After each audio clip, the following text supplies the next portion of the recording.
Kita mulai kapan ya? Mungkin kita tungguin dulu teman-temannya, mungkin 15.15 kali ya kita mulai, biar lebih ramai lagi nih yang ikut. Ini Embun katanya mulai lapar. Udah jam segini udah mulai lapar emang ya Bun ya? Iya sih. Nggak apa-apa, mungkin ntar habis webinar jadi lebih lupa sama laparnya gitu. Siapa tahu semangat Bun, nggak apa-apa. Berarti di sini kita ada yang dari kelas 7, ada yang kelas 11, ada yang kelas 12 juga yang baru lulus.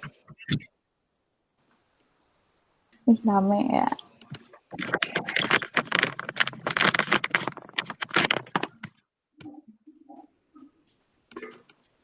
Berarti ikutan ini sekalian ngabuburit ya, Bun? Ngisi waktu luang. Oke. Bagus, nggak apa-apa. Ini ada yang baru masuk lagi nih, Satrio. Hai Satrio. Hai Satrio. Dari sekolah mana?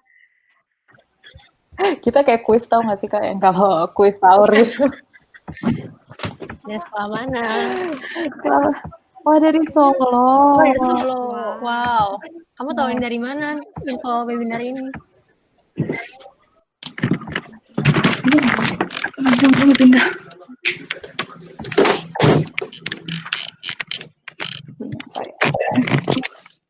Berarti kita ternyata jangkauannya nggak Jabodetabek doang nih Kak. Kita sampai ke Solo.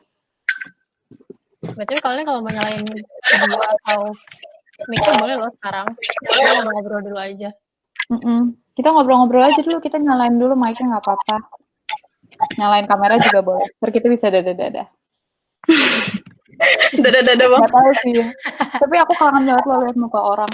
Siapa sih maksudnya? Iya.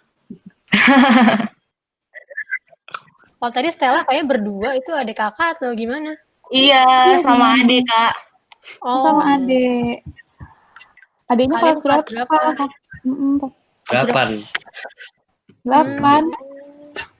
Kalau kakaknya kelas berapa? Kelas 12 Kak, baru lulus. Oh, baru lulus. Sama kayak Anissa tuh berarti. Sama kayak Fahmi juga. Halo. Hai Ani.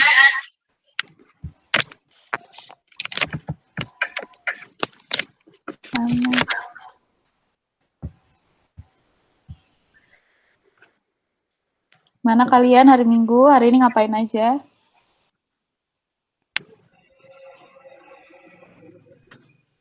Ini ternyata dari Depok juga.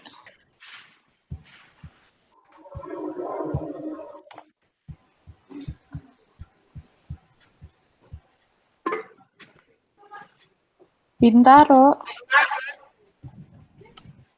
Bun tahu info tentang webinar ini dari mana, Bun?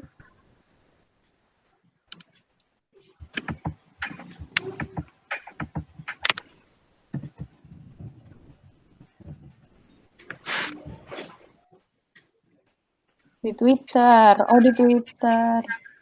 Ada nggak nih yang tahu dari Twitter selain Bun?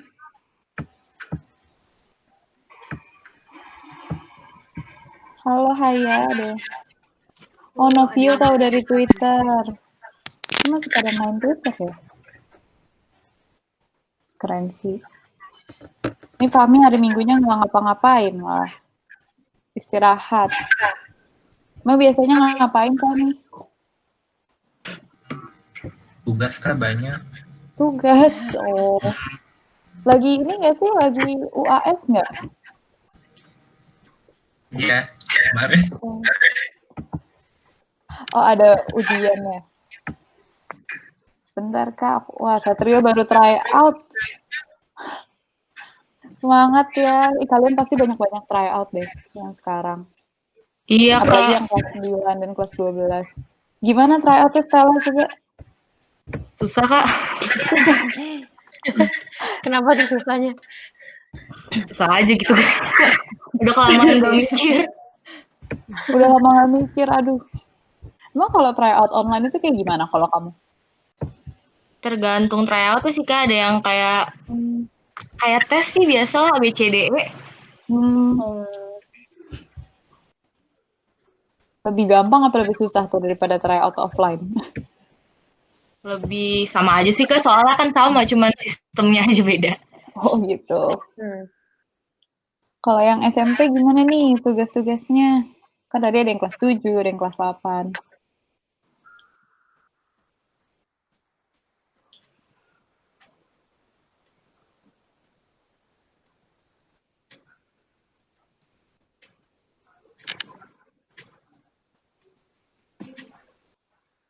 Banyak banget katanya buku. Tugas gimana?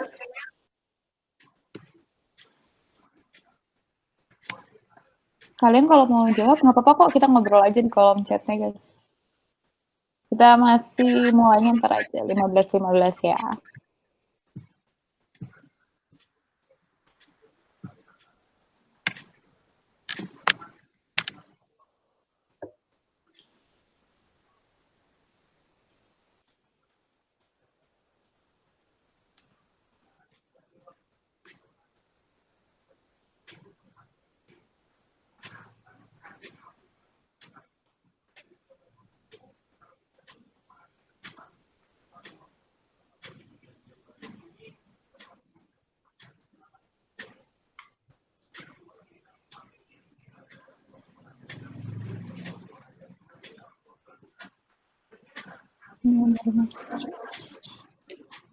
Nih yang udah di sini mungkin bisa nih ajakin teman-temannya, siapa tahu teman-temannya ada yang ketiduran, ada yang apa gitu, atau skip kan. Jadi kita sekalian ngabuburit nungguin buka kan. Maghrib kita ngobrol-ngobrol di sini. Udah mulai rame ya Kak ya? Iya nih. Hari Minggu gini pada mandi nggak mandi? Aku mandi Kak karena mau ikut webinar. Oh, mandi karena mau ikut webinar. Aku mandi sekali doang, Kak. Sekali aja nggak apa-apa, kita hemat air ya.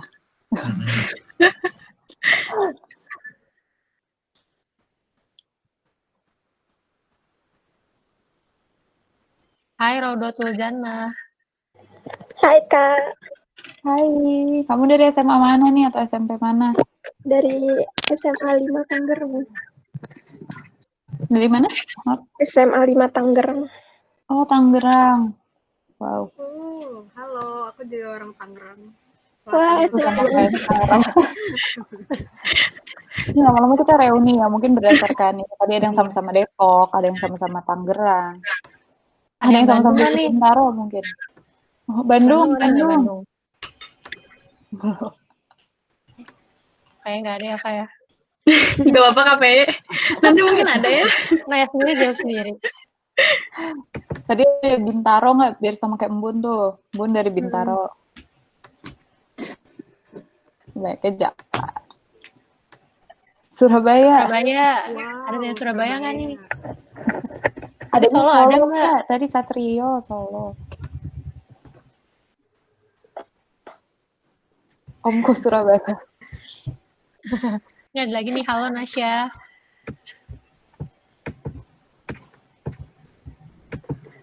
Kemarin mau ikut yang hari Sabtu tapi lupa jam 10.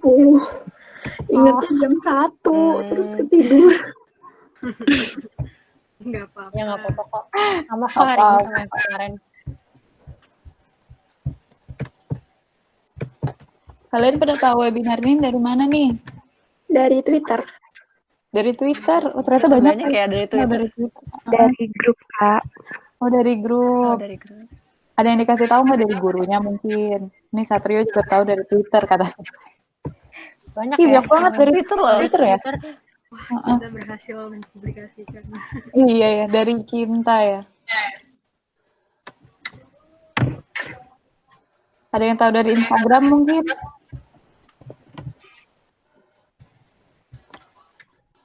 Ya, habis ini kita mesti promosi Instagram begitu, Kak.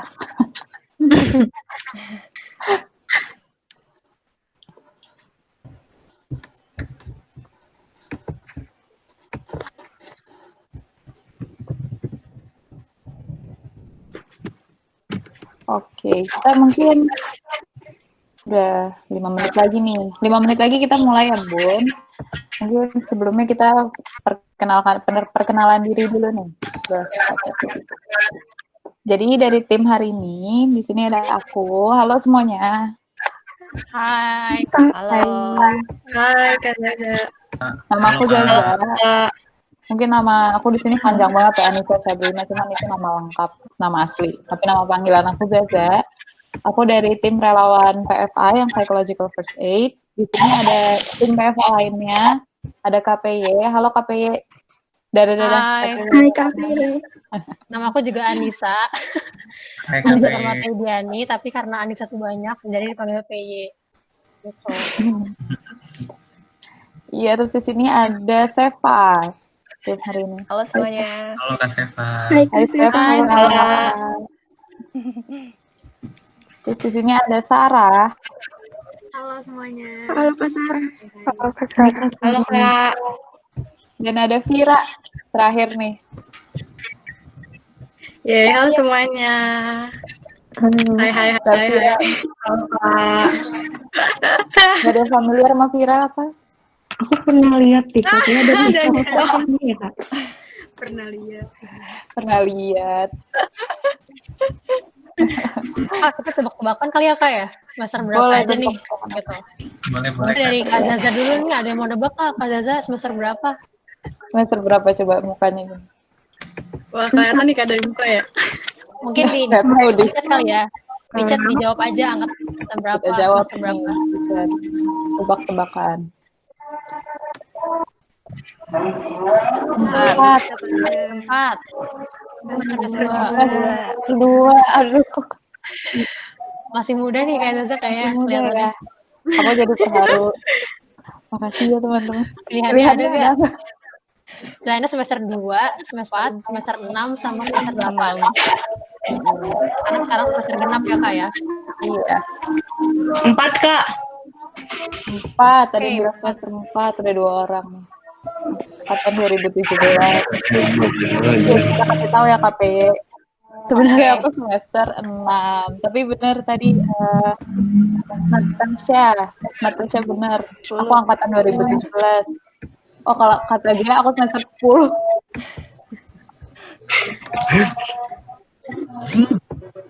Nih, sekarang kita tebak coba. Kalau Kak Seva deh. Kak Seva angkatan berapa ya? Angkatan berapa ayo? Kita submit. Kita isi di kolom chat.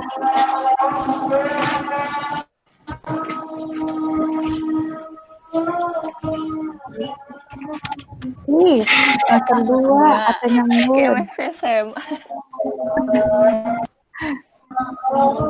2018. 4 ya berarti itu.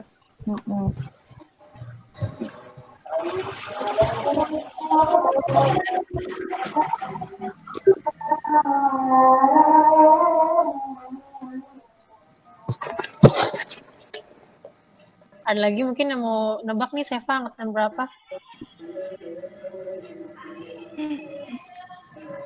Coba Seva kasih tahu sebenarnya kamu angkatan berapa? Jadi aku sebenarnya angkatan 2019 semester 2. Tadi ada yang benar ya? Baru berarti ya.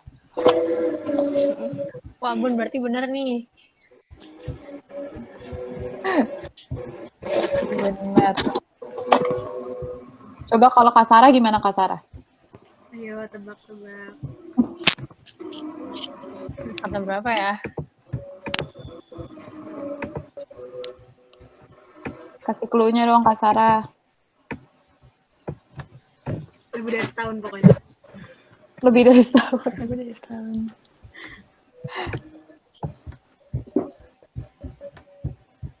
Mulai ramai nih teman-temannya udah pada bangun kayaknya.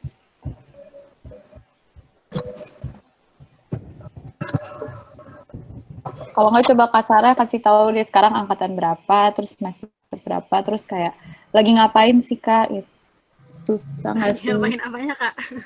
Susah nggak sih jadi anak semester? Tugas-tugasnya. Oke teman-teman, aku angkatan 2018, jadi sekarang semester 4. Tugas-tugasnya lumayan sih. Penelitian gitu-gitu kan.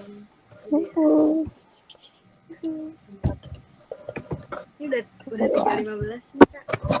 Oh iya, udah 3.15. Mau kita mulai aja? Boleh Kak? Yuk mulai aja yuk Kak. Oke, kita presentasi ya teman-teman.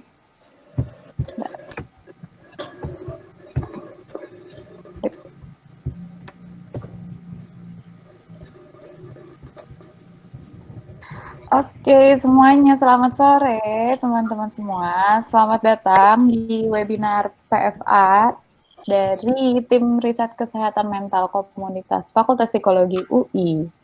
Nah, di sini kita kenalan dulu. Tadi kita udah kenalan ya. Nama aku Zaza. Kita hari ini yang bertugas di sini ada teman-teman kelompok aku dari KPY, ada Kak Sarah, Kak Seva, dan Kak Fira. Dadah semuanya. Hai. Hai. Halo Kak. Halo Kak. Halo. Hai. Halo. Nah, kita di sini juga nggak sendiri, kita ditemenin juga ada Mbak-Mbak psikolog nih di sini, ada Mbak Shirley, ada Mbak Fitri, dan Mbak Ani. Dan teman-teman dari tim relawan PFA lainnya.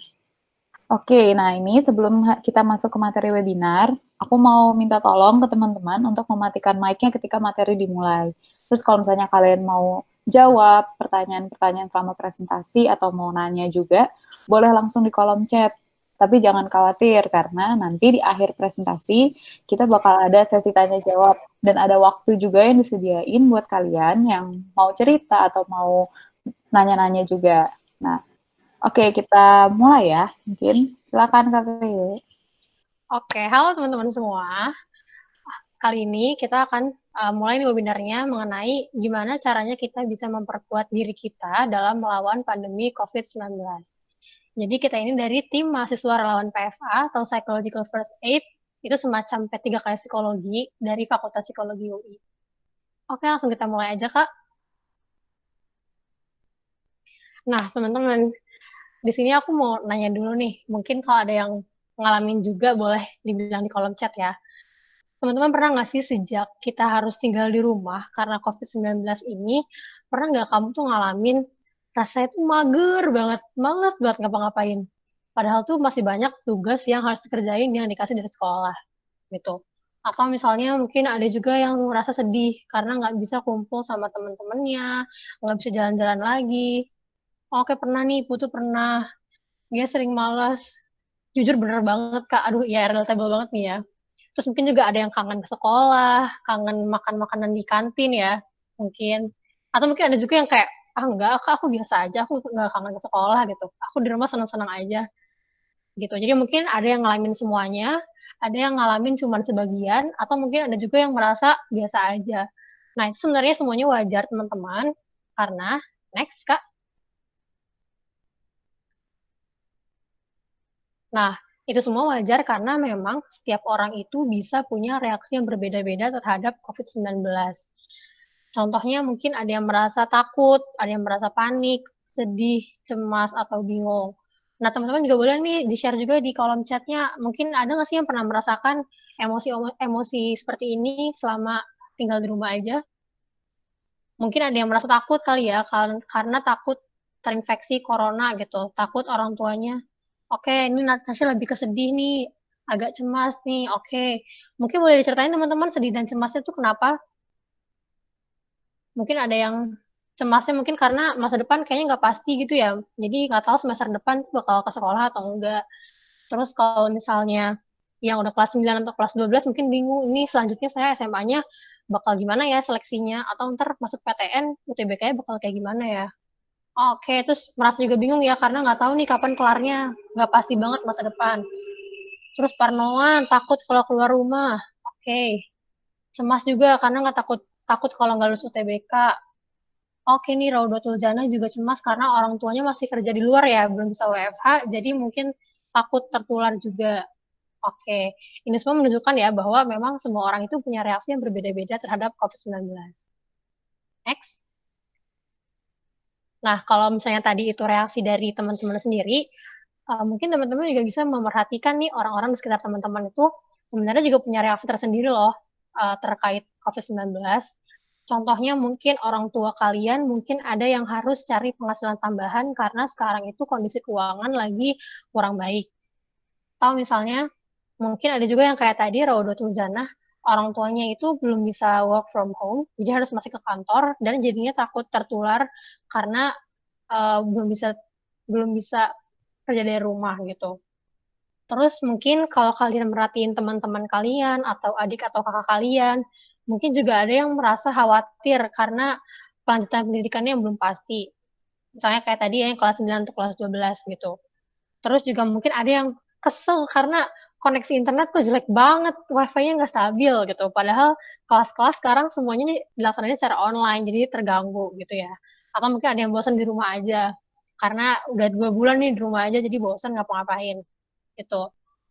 Terus kalau misalnya teman-teman mungkin ada yang stres karena banyak tugas, terus kayak sekarang kelas jadi online. Nah, mungkin guru teman-teman juga punya reaksi tersendiri loh. Mungkin mereka juga bingung karena beberapa dari mereka itu belum menguasai teknologi, sedangkan sekarang mereka harus ngajar secara online, jadi mereka harus adaptasi lagi nih dengan teknologi. Terus juga mungkin mereka juga lelah karena nggak ada batasan jam kerja. Kalau dulu mungkin guru-guru itu kerjanya dari kalian masuk sekolah dari jam 7 pagi misalnya sampai jam 3 sore, mungkin sekarang mereka itu kerjanya dari bangun tidur sampai tidur lagi, harus nyiapin pelajaran gitu. Terus juga mungkin mereka stres karena nih harus buat rencana baru, harus nyesuaiin lagi rencana pembelajaran dengan kondisi sekarang. Kayak misalnya mungkin kalian ada yang awalnya itu harus belajar eksperimen di lab gitu ya, mungkin bedah katak atau apapun. Terus sekarang jadinya karena dari rumah ya berarti harus diubah nih pembelajarannya gitu. Nah, jadi memang COVID-19 ini tuh berdampak pada semua orang gitu. Jadi berdampak pada kita dan juga orang-orang di sekitar kita. Dan setiap orang itu sekali lagi punya reaksi berbeda-beda. Begitu. Next. Ya. Nah, teman-teman sebenarnya kenapa sih dari tadi kita bahas nih reaksi-reaksi apa yang kalian rasakan selama masa pandemi ini. Nah, sebenarnya reaksi-reaksi itu wajar banget loh kalau misalnya kita rasain. Dan ternyata nih teman-teman, kalau situasi COVID-19 sekarang itu memang bisa menimbulkan stres loh sama kita. Nah, mungkin kalian udah familiar kali ya sama istilah stres, kayak udah sering bilang, aku stres nih, misalnya lagi masa ujian, aduh stres banget nih. Nah, tapi sebenarnya stres itu apa sih teman-teman?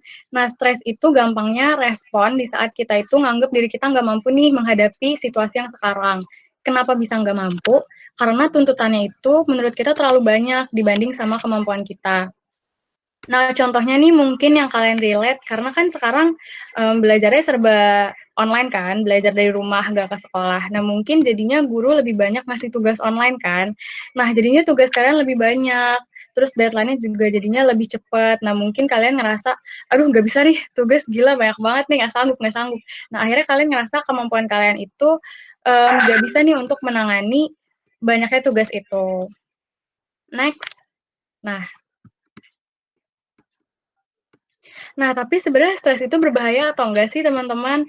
Nah, ini tergantung banget dari cara pandang kita sendiri nih, stres itu bisa berbahaya atau enggak. Kalau misalnya kita memandang stres itu berbahaya, itu biasanya efeknya stresnya bikin kita lelah, lesu, atau burnout. Ini juga mungkin bahasa-bahasa yang lazim banget ya, bahasa yang biasa nih buat generasi-generasi kalian nih, burnout yang udah mager banget ngapa-ngapain. Nah, contohnya itu kalau misalnya kalian stres karena tugas terus sampai sakit nih teman-teman. Terus karena sakit, kalian akhirnya nggak bisa nih beraktivitas sehari-hari. Nah, itu kan merugikan banget. Itu makanya stresnya efeknya itu berbahaya. Tapi ada juga nih teman-teman stres yang gak berbahaya. Justru stres ini bikin kalian jadi lebih fokus atau bersemangat. Contohnya, misalnya pas kalian lagi stres menghadapi ujian. Boleh banget kalau misalnya yang ngerasa, aku pernah nih Kak, gara-gara stres ujian, terus akhirnya belajarnya jadi lebih semangat, atau misalnya belajarnya jadi lebih fokus. Boleh banget share di chat ya teman-teman yang mungkin pernah ngalamin situasi itu. Karena stres ketika kalian ujian itu yang bikin kalian jadi semangat belajar itu justru menguntungkan kalian loh. Makanya sifatnya itu jadi nggak berbahaya, asal nggak berlebihan gitu teman-teman. Next.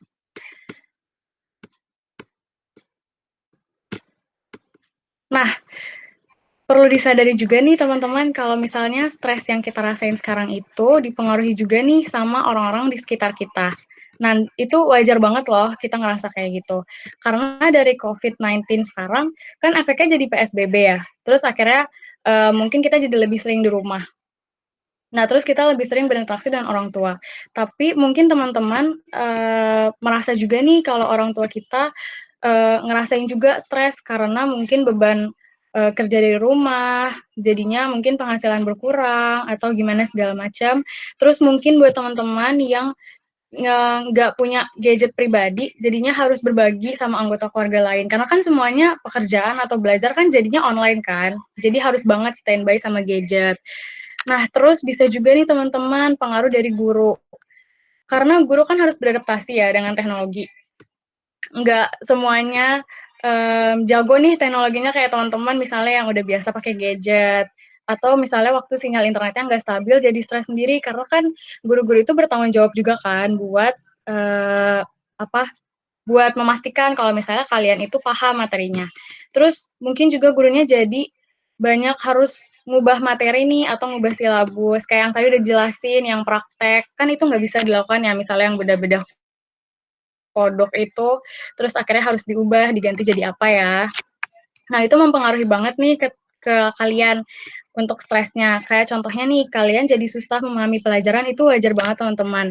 Terus misalnya tugas numpuk, harus lebih banyak bantu orang tua. Karena kan kalian jadi lebih sering di rumah ya. Karena pribadi aku juga merasakan itu.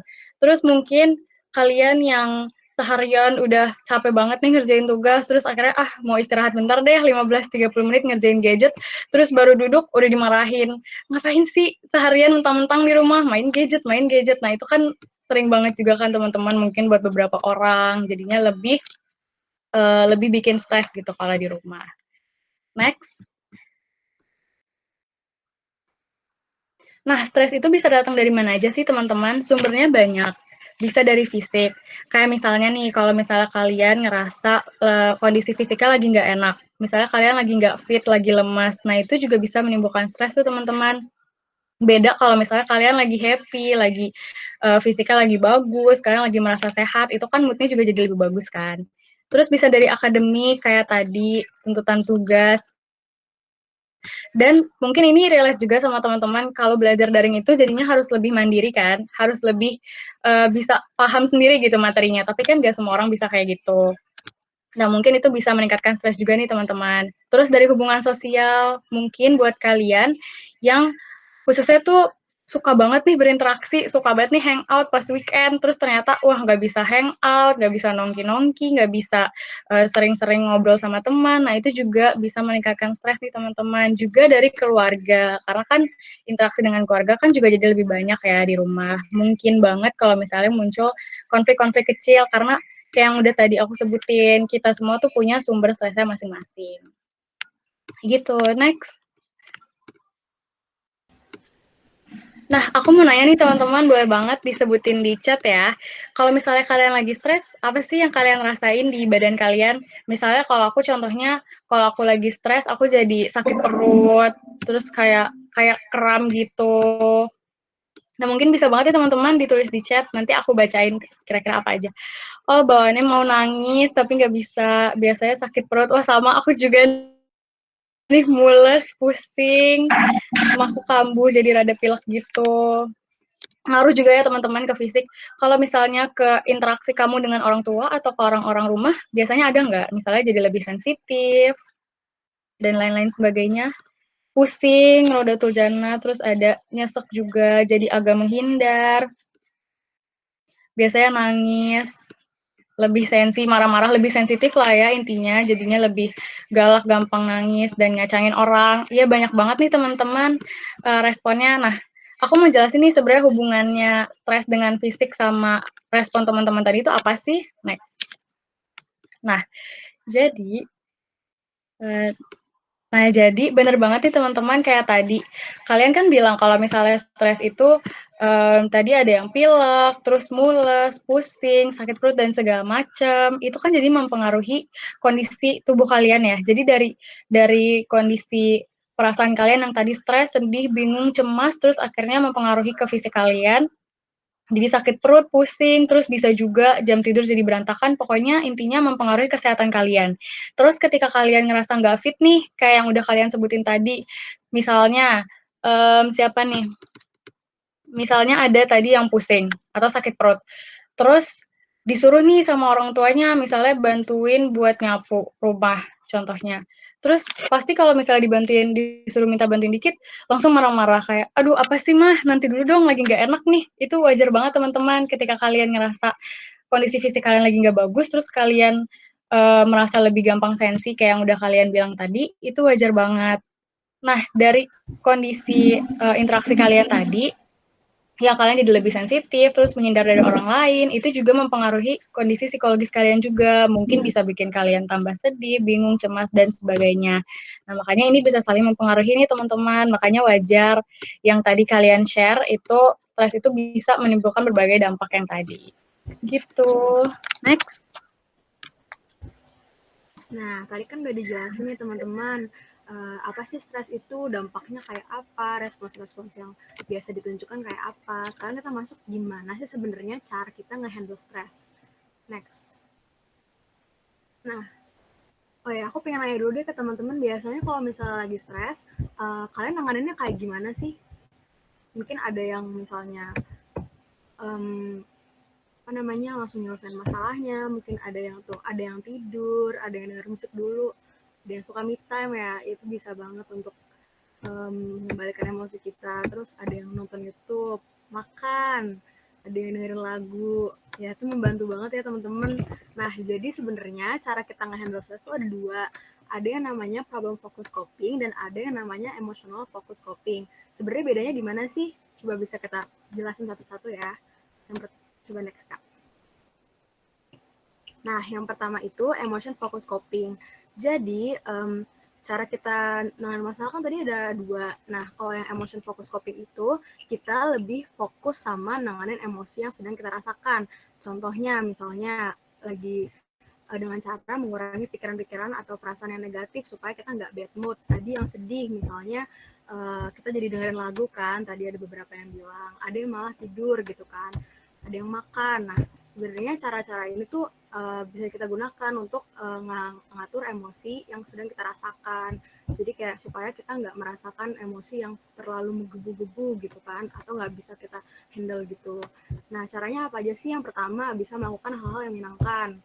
Tadi kan misalnya ada yang makan, ada yang nonton, ada yang dengerin lagu. Terus yang kedua, bisa dengan cara kita curhat ke keluarga dan teman-teman yang kita percaya. Mungkin dengan curhat kita bisa ngerasa lebih lega gitu, beban emosinya terangkat gitu kan. Terus ada juga yang berdoa dan beribadah gitu. Dan yang terakhir dengan cara berolahraga, mungkin kayak stretching, terus lompat-lompat gitu kan, lari-lari misalnya. Nah, itu bisa membantu juga nih untuk mengeluarkan energi-energi positif negatif yang dari tubuh kita kayak gitu. Nah, ya kan ada yang sering curhat ke orang. Next, Kak. Nah, karena si emotional focus coping ini tuh bersifat sementara gitu ya teman-teman, kayak membuat emosi kita reda, tapi sebenarnya nggak benar-benar menyelesaikan masalah yang sedang kita alami gitu. Makanya kita bisa menggunakan problem focus coping. Jadi problem focus coping ini tuh fokus untuk mencari jalan keluar dari sebenarnya penyebab masalahnya apa sih, akarnya di mana sih. Jadi kita nyari tahu supaya si akarnya ini bisa kita potong gitu, bisa kita tuntasin. Jadi nggak terus-terusan nimbulin kita stres. Contohnya aja misalnya takut dapat nilai ujian jelek. Nah, itu tuh bisa dicari tahu sebenarnya takutnya kenapa gitu. Masalahnya tuh di mana, kenapa nilainya bisa jelek. Misalnya kemarin UTS nilainya jelek terus jadi pusing, aduh UASnya nanti gimana nih gitu kan. Nah, mungkin bisa dicari tahu kemarin UTS nilainya jelek kenapa nih gitu kan. Oh, mungkin karena belajarnya SKS Kak, sistem kebut semalam gitu. Oh ya udah, karena udah tahu, kita bisa cari tahu nih yang kedua, yaitu atur rencananya gimana nyelesainnya. Berarti karena kemarin SKS, sekarang jangan SKS, misalnya nyicil dari seminggu sebelumnya gitu, supaya nggak nanti spot jantung ngerjainnya deg-degan gitu, terus panik, ya nggak fokus gitu jadinya. Nah, bisa mempersiapkan diri kalian dengan lebih baik. Terus yang ketiga, dengan cara membuat skala prioritas. Misalnya kalian banyak tugas kan nih, lagi belajar dari rumah. Nah, karena banyak tugas, kalian pusing nih, stres, aduh gimana nih, yang mana dulu ini yang dikerjain. Nah, kalian bisa menentukan skala prioritasnya itu dari mana yang tugasnya deadline-nya paling mepet yang sebentar lagi gitu, atau paling misalnya ada yang 1 hari, ada yang 3 hari. Mungkin kan bisa nyelesain dulu yang 1 hari, baru nyelesain yang 3 hari. Nah, terus bisa juga ngelihat dari susah tugasnya gitu. Mungkin ada yang tugasnya lebih susah dikerjain, jadi itu yang dikerjain duluan, baru yang lebih gampang.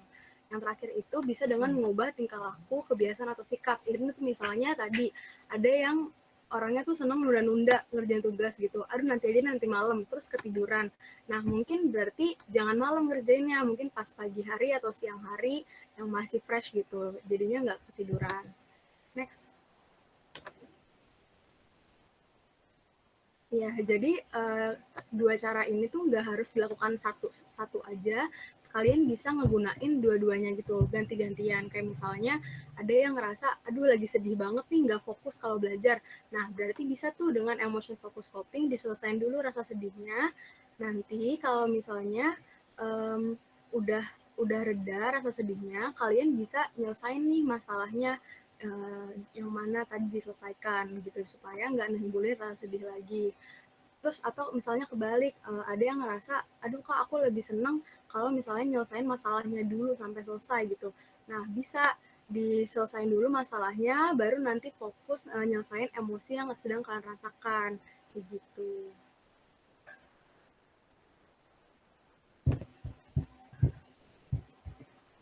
Oke, sekarang aku lanjutin.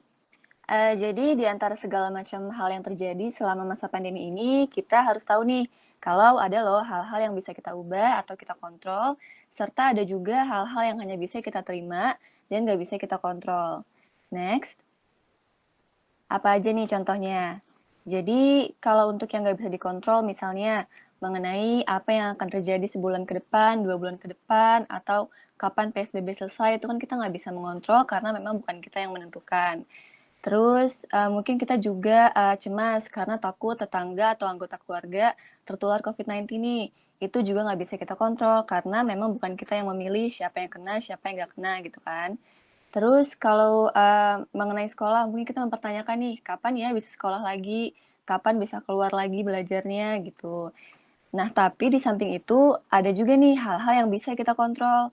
Misalnya, walaupun kita emang nggak tahu kapan akan selesai PSBB ini, tapi kita bisa nentuin nih, kita akan ngapain hari ini. Misalnya, hari ini aku mau ngerjain tugas atau aku pengen nelfon teman, atau mau ngerjain hobi gitu. Itu bisa banget kita atur.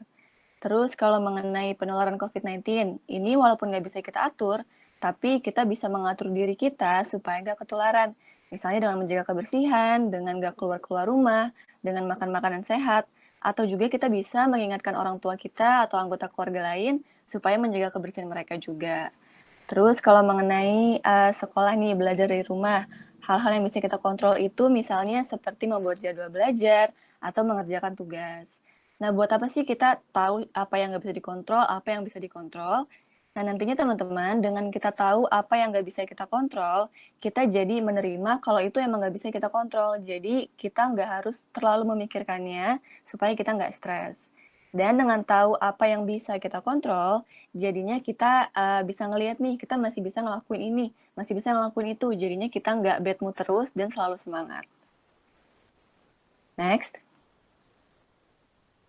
Nah, sekarang gimana caranya supaya kita bisa lebih produktif? Ada cara-cara yang bisa kita lakukan. Contohnya yang pertama, kita bisa menentukan dan mengatur tempat nyamannya kita. Mungkin ada yang suka belajar itu di meja belajar umumnya ya. Atau ada juga yang suka belajarnya itu mungkin di balkon rumah. Ada yang suka juga mungkin di ruang tamu. Itu bisa kita atur karena dengan tempatnya nyaman, kita juga jadi merasa nyaman sehingga bisa lebih produktif. Terus kita juga bisa membuat jadwal. Kita atur nih, pagi-pagi mau ngapain, siang-siang mau ngapain, malam mau ngapain. Jadinya dalam kondisi sekarang ini yang semuanya dikerjain di rumah, kita nggak kebingungan mau ngerjain apa, mau ngerjain apanya gitu. Terus kita juga bisa istirahat dan menghirup udara segar, supaya kita punya energi untuk mengerjakan tugas-tugas kita. Nah, kita jadinya perlu refreshing gitu. Tapi refreshing ini juga nggak perlu keluar rumah. Sekedar kita berdiam diri sejenak, atau sekedar kita menjernihkan pikiran sejenak, sekedar self-care sejenak, itu juga termasuk refreshing, sehingga kita nggak kewalahan sendiri. Terus kita bisa juga memasang musik supaya suasana belajarnya jadi lebih nyaman. Mungkin ada yang suka dengerin musik klasik supaya lebih tenang, lebih fokus. Itu bisa kita atur supaya lebih produktif lagi. Kita juga jangan lepas kontak. Ini maksudnya walaupun kita lagi social distancing, bukan berarti kita harus melepaskan interaksi kita dengan orang lain. Kita tetap harus menjaga interaksi, tetap harus menjaga hubungan, supaya kita nggak merasa kesepian, nggak merasa terisolasi, jadinya kita nggak terganggu produktivitasnya. Terus ada juga 5-minute rule. Ini gimana? Jadi mungkin yang biasa kita alami adalah di saat kita pengen ngelakuin sesuatu, susah banget buat memulainya kan. Karena kita udah mikir ntar bakal capek atau ntar bakal lama gitu. Nah, kita bisa coba 5-minute rule, di mana kita ajak dulu nih diri kita untuk mencoba hal tersebut selama 5 menit aja.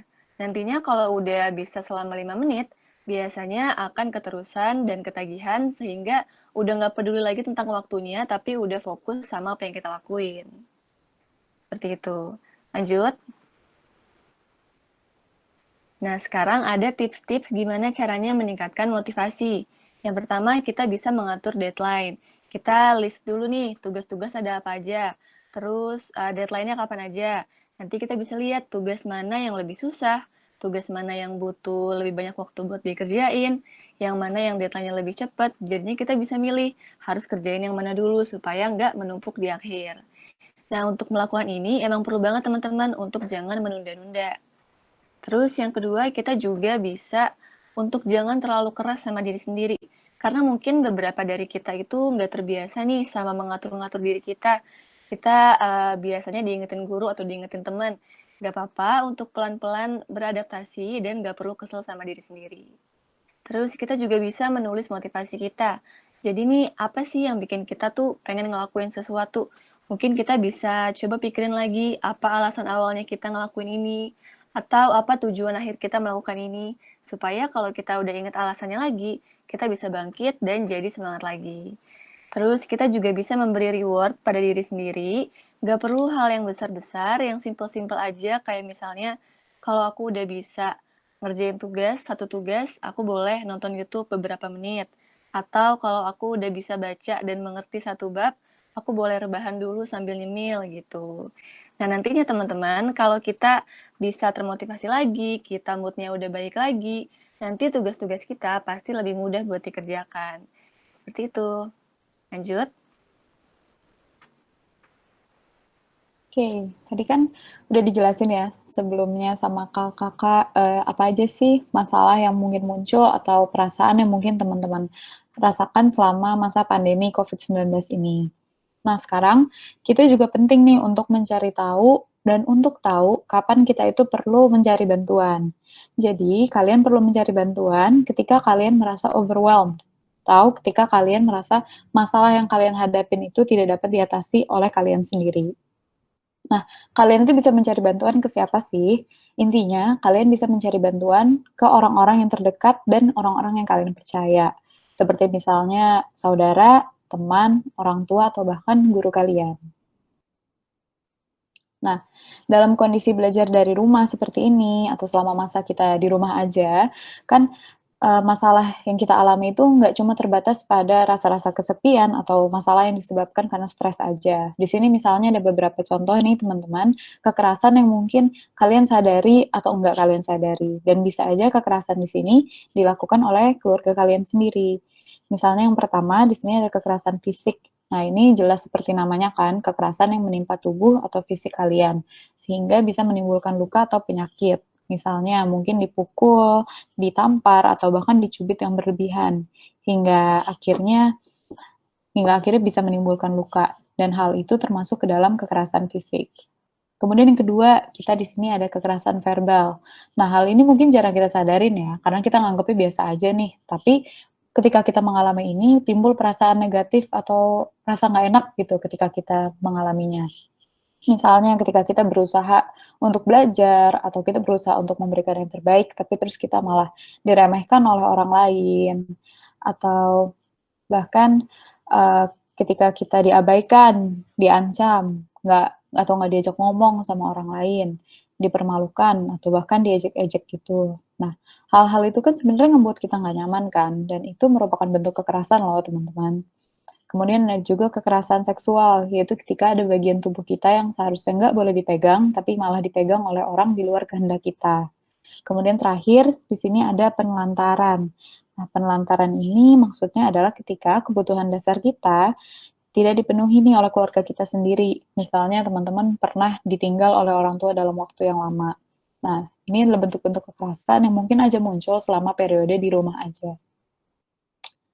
Oke, ketika kalian sadar nih, ternyata kalian mengalami kekerasan di rumah, kalian sendiri, wajar banget teman-teman untuk merasa takut atau merasa cemas.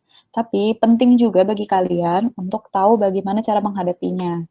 Nah, yang pertama, kalian harus aman dulu nih. Seperti misalnya, untuk menghindari serangan kekerasan yang bentuknya fisik, kalian bisa bersembunyi di kamar atau dimanapun yang kalian akhirnya merasa aman dari serangan tersebut. Kemudian, kalian bisa cerita ke orang dewasa atau pihak lain yang kamu percaya, seperti di sini ada nenek, om atau tante, atau bahkan guru di sekolah. Intinya teman-teman, ketika kalian mengalami kekerasan, mau kena kekerasan fisik ataupun kekerasan verbal atau kekerasan lainnya, penting bagi kalian untuk jangan takut dan kalian perlu untuk menceritakan hal tersebut ke orang dewasa yang kalian percaya. Jadi apabila kalian ternyata masih bingung nih atau ragu harus ngapain, atau ketika kalian ngerasa kayaknya nggak ada yang bisa aku andalkan kak, nah kalian juga bisa cerita ke kita. Di sini ada Instagramnya, Instagram tim relawan PFA @fcui.for.indonesia dan kami akan siap membantu kalian. Oke, jadi materi hari ini itu sekian materi yang dibawakan oleh kami. Kalau misalnya kalian ada pertanyaan atau bantuan, boleh buka mic-nya, kita ngomong, kita ngobrol, atau aku mau ngetik aja Kak, boleh juga di kolom chat ya. Dan di sini ada juga kontak-kontak dari tim relawan PFA yang selalu siap nih ngebantu kalian. Ada Instagram, email, dan nomor HP. Oke, kita buka aja ya Kak, sesi tanya jawabnya. Kalau misalnya teman-teman ada yang pengen nanya secara anonimus gitu, nggak mau ada namanya, kalian bisa nanya ada di story di Instagram kita, bisa dicek aja ke Instagramnya. Di story kita udah nyediain buat nanya-nanya secara anonim. Oke. Di Instagram kita aku taruh ininya ya, Instagramnya.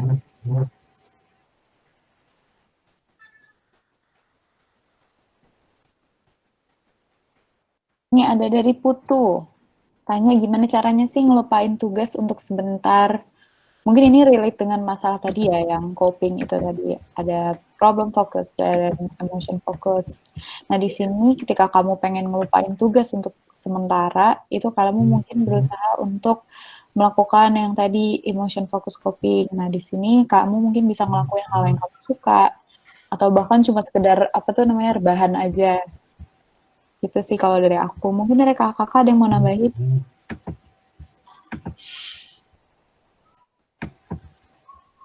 Iya benar banget sih. Memang ngelakuin hobi itu sangat membantu ya untuk ngelupain hal-hal yang bisa bikin kita stres. Gitu. Mungkin kalau hobinya nonton, bisa nonton sebentar, atau mungkin kalau misalnya sukanya curhat sama teman, boleh tuh ngobrol-ngobrol dulu tentang hal lain selain tugas, baru nanti setelah itu balik lagi ke tugas gitu.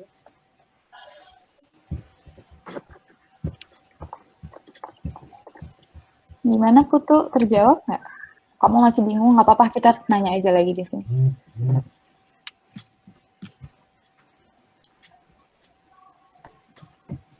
Nih, tunggu sebentar ya. Sebelum kita jawab dari Satrio dan Natasha, ada pertanyaan dari Instagram nih.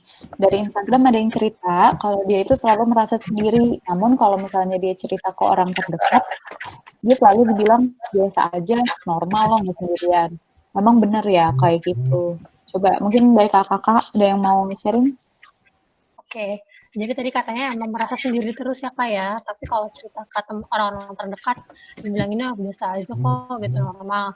Nah, sebelumnya aku pengen bilang, berarti alhamdulillah ya kalau kamu ini berarti masih punya orang-orang terdekat yang bisa diajak untuk cerita gitu. Itu hal yang bagus nih. Nah, cuman mungkin emang kadang kesel ya kalau misalnya kita pengen cerita, tapi malah dibilanginnya enggak kok biasa aja gitu. Padahal sebenarnya kita punya anak. Nah, mungkin itu ada berbagai kemungkinan. Mungkin teman kamu nggak ngerti mungkin ya apa yang kamu rasakan, atau mungkin dia juga bingung mau ngomong apa gitu. Nah, mungkin selanjutnya kalau misalnya kamu cerita, kamu bisa mulai jelasin lebih detail nih. Kayak misalnya kamu ngerasa sendirinya itu kayak gimana, apa yang kamu rasain, dan kenapa kamu ngerasa kayak gitu. Nah, terus kalau misalnya memang nggak membantu, cerita ke teman, dan kamu merasa masih mengganggu, kamu boleh cerita ke kita di kontak yang ada di PPT ini. Gitu. Oke. Terima kasih Kak PY. Nah, ini ada pertanyaan dari Satrio nih. Mau tanya Kak, antisipasi kekerasan baik fisik, verbal, dan lain-lain, apakah good parenting-nya harus mulai dipelajari ya Kak? Karena sangat minim pengetahuan orang-orang tentang good parenting. Makasih Kak, kata Satrio gitu. Coba dari kakak-kakak, apakah ada yang mau jawab?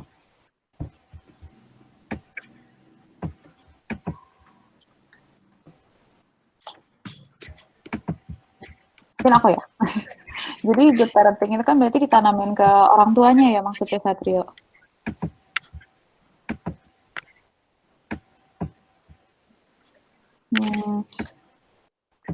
Kalau good parenting itu sebenarnya menurut aku juga ke orang tuanya. Oke, benar. Nah, emang bagus sih, akan selalu bagus kalau misalnya good parenting itu ditanamin ke orang tua. Jadi orang tua perlu tahu gimana caranya mengasuh anak dengan baik gitu kan. Cuman kan lagi-lagi di saat kondisi pandemi tadi sempat dijelasin juga oleh Sarah kayaknya, atau Sarah atau Vira, tentang kondisi orang tua yang lagi stres. Jadi di masa-masa kayak gini akan lebih rentan juga mungkin orang tuanya sebenarnya nggak pengen melakukan kekerasan, tapi dia ternyata melakukan kekerasan di bawah kondisi stresnya dia itu, dan itu mungkin disadari atau enggak gitu. Jadi kalau misalnya Satrio bertanya penting atau enggak, itu sangat penting. Tapi kan kita ingat lagi kondisi di sini lagi khusus gitu. Kira-kira terjawab terus juga ditambahin KPI silahkan. Aku nambahin. Kan tadi udah dijelasin ya sama saya, kalau misalnya ada hal yang bisa kita kontrol, sama ada hal yang nggak bisa kita kontrol. Nah, kalau misalnya orang tua itu, karena orang tua itu orang lain, jadi memang orang tua itu masuk ke hal yang nggak bisa kita kontrol gitu. Kita nggak bisa ngendaliin orang tua itu bakal ngelakuin apa aja. Nah, tapi kita masih bisa ngontrol apa yang bisa kita lakukan. Gitu. Jadi mungkin kalau misalnya kayaknya orang tua lagi stres nih gitu. Nah, mungkin kita bisa ngontrol dengan kayak oh ya udah mungkin diam aja gitu kalau orang tua lagi kesal, atau misalnya mungkin malah bisa ngajak ngobrol juga kayak kenapa orang tua ngerasa stres dan semacamnya gitu. Itu dari aku Kak. Oke. Ada lagi mau nambahin nggak aku Kak?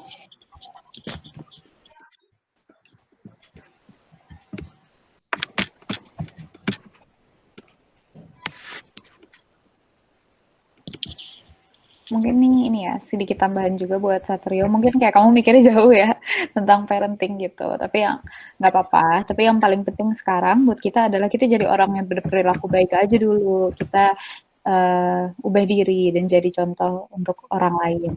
Gitu. Terima kasih ya Satrio atas pertanyaannya. Makasih juga tadi buat Putu dan teman-teman di IG. Nah sekarang Natasha nih. Natasha nanya, Kak gimana sih caranya biar kita nggak jadi orang yang terlalu overthinking akan segala sesuatu yang belum terjadi? Ya gimana tuh? Nah, aku mau coba jawab kali ya pertanyaannya yang Natasha. Gimana caranya supaya kita nggak overthinking nih?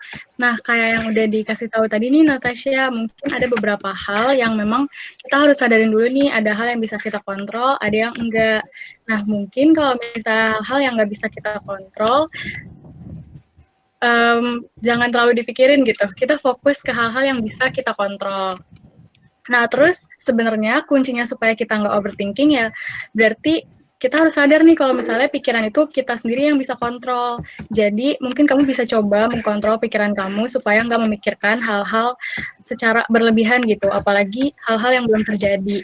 Nah, mungkin kalau misalnya sesuatu hal yang bisa kamu kontrol, misalnya kamu mikirin ujian, nanti takut jelek dan segala macam, terus overthinking. Nah, itu kan bisa ya coba diatur dulu nih pikiran overthinkingnya, terus baru kamu cari solusi. Oh, kalau misalnya takut ujiannya jelek, berarti belajarnya harus lebih ekstra nih.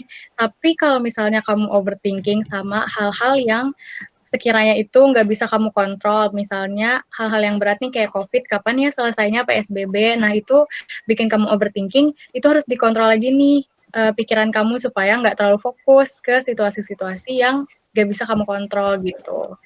Jadinya kuncinya di kamu sendiri nih supaya bisa mengontrol diri kamu, supaya kamu juga hidupnya lebih nyaman gitu. Jadinya nggak overthinking.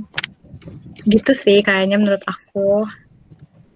Terjawab gak nih? Semoga membantu ya, Natasha. Oke. mau jawab yang lain kali ya, Kak? Boleh. Bentar ya, di sini Natasha udah. Makasih Natasha atas pertanyaannya. Terus kita ada Nafa. Dia nanya, Kak, insecure tuh wajar nggak sih? Tapi konteks insecure yang aku maksud lebih ke fisik. Soalnya yang aku tahu dari kecil aku udah nggak pede sama fisik aku sendiri. Mungkin kakak ada yang mau jawab?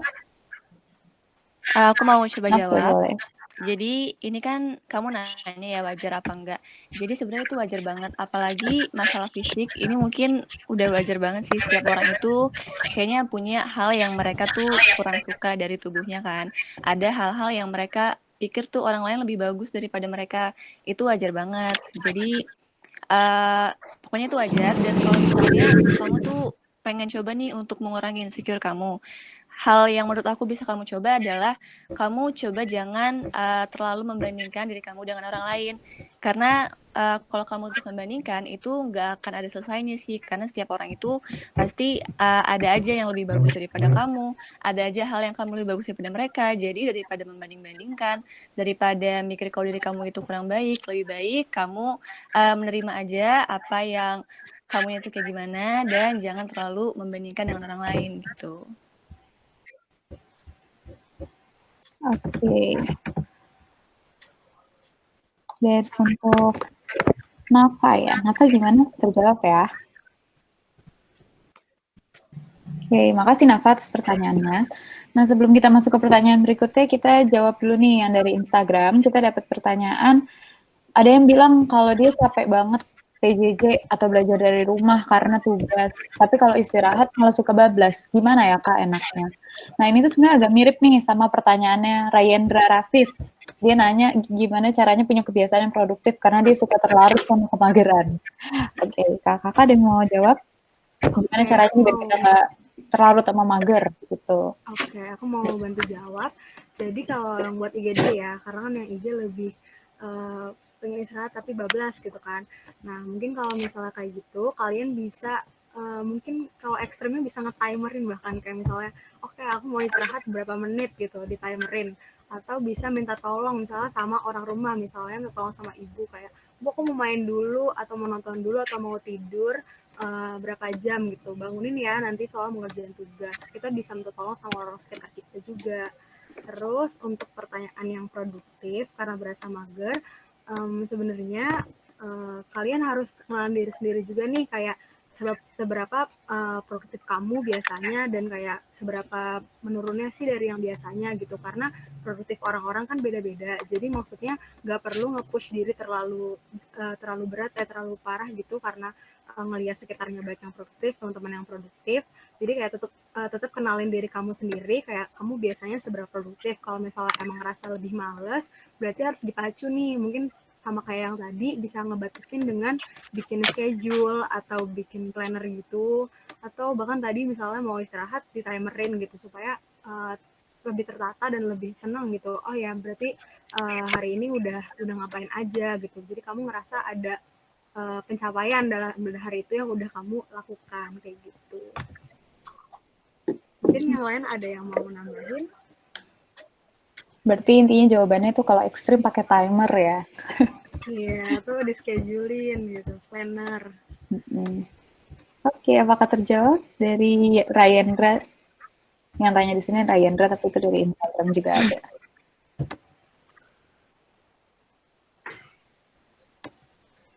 Oke, makasih ya Rayendra atas pertanyaannya. Dan sekarang kita mau jawab pertanyaan dari Naila Syafa. Gimana caranya kita bisa curhat sama orang tua? Nah, ini pertanyaan yang bagus nih sebenarnya, karena kan di kondisi kayak gini kita mungkin jadi lebih sering ya ketemu sama orang tua. Nah, kalau dari aku sendiri, itu biasanya mulai curhat dengan orang tua dari hal-hal kecil aja nih, Naila. Jadi kayak misalnya kamu masa lagi duduk bareng, atau lagi nonton TV bareng, terus kamu mungkin bisa kayak, Ma, aku PR-nya banyak nih, tugas aku banyak nih. Mungkin mulai dari hal-hal yang enteng dulu.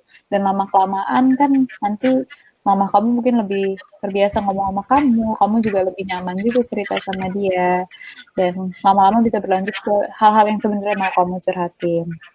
Dan yang paling penting adalah kamu harus percaya dulu kalau orang tua kamu pasti mau yang terbaik untuk kamu. Jadi kita bisa juga cari waktu yang enak di mana pas orang tua kita ini lagi nggak sibuk atau lagi sama-sama santai kayak gitu. Dari kakak-kakak ada yang mau nambahin?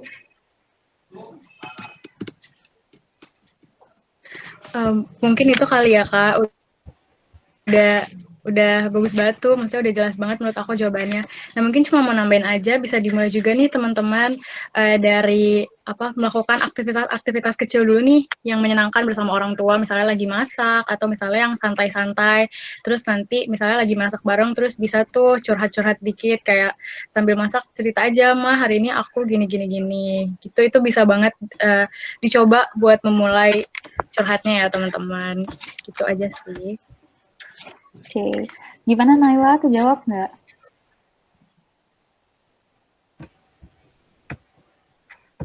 Oke. Pokoknya makasih ya Naila atas pertanyaannya. Sekarang kita lanjut ke pertanyaan Rodoto Jana. Menurut kakak wajar nggak kalau saya lagi serius dalam suatu hal, terus saya diganggu dan diri saya jadi lebih sensitif? Misalnya nih, saya lagi belajar di kamar, terus kakak saya datang ke kamar, ganggu saya, terus saya jadi suka marah-marah karena saya merasa terganggu. Gimana nih kakak-kakak? Oke, aku mau coba bantu jawab. Mungkin Boleh. itu wajar banget, menurut aku tuh wajar banget untuk kamu ngerasa kesel. Maksudnya kan kamu lagi serius, terus kakak kamu datang-datang ngegangguin kamu gitu. Itu wajar banget untuk kamu ngerasa kesel. Nah, untuk lebih sensitif atau enggak itu juga mungkin, tapi yang tahu lebih sensitif atau enggaknya itu kan diri kamu sendiri ya. Jadi kalau misalnya kamu ngerasa kamu akhir-akhir ini lebih sensitif gitu daripada biasanya, mungkin karena lagi COVID kayak gini atau banyak tugas dan lainnya, jadi bikin kamu lebih sensitif, itu mungkin banget. Nah mungkin cara ngatasinnya salah satunya kamu bisa bilang nih kayak ke keluarga kamu, kakak kamu misalnya kayak, kak aku lagi sibuk, jangan ganggu dulu ya, pokoknya dikomunikasiin ke keluarga kamu gitu. Kalau misalnya kamu tuh lagi banyak pikiran, banyak yang harus dikerjakan, jadi mungkin akan lebih sensitif gitu sehari-harinya kayak gitu. Mungkin ada kakak-kakak yang mau nambahin?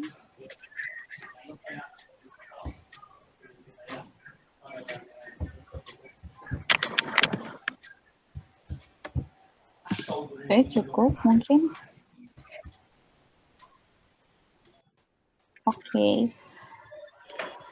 Gimana Rodoto Jana, terjawab nggak? Oh, udah terjawab, dia dijawab. Makasih atas pertanyaannya. Nah, sekarang kita mau jawab pertanyaan dari Instagram dulu nih. Dari Instagram ada yang nanya, Kak, gimana caranya menghindari toxic positivity kalau ada teman yang curhat ke kita? Nah, dari Psychology Today, toxic positivity itu adalah ketika seseorang yang kita curhatin ini berpikir kalau satu-satunya cara yang tepat untuk menjalani hidup tuh positif. Jadi orang ini tuh cuma fokus pada hal-hal yang positif aja dan menolak mengakui emosi negatif. Misalnya kalau kalian curhat, gue lagi sedih banget nih, kesepian. Terus teman kalian malah jawab, ih nggak apa-apa kali kan kesepian, maksudnya lo nggak kena COVID juga kan, lo nggak ini juga. Kayak gitu, mungkin itu kita sering temuinnya. Nah, ini sebenarnya kadang-kadang untuk menghindari toxic positivity itu kita perlu sadar kalau teman yang curhat itu dia nggak butuh nasihat, dia nggak butuh kita kasih saran, tapi dia cuma butuh kita dengerin.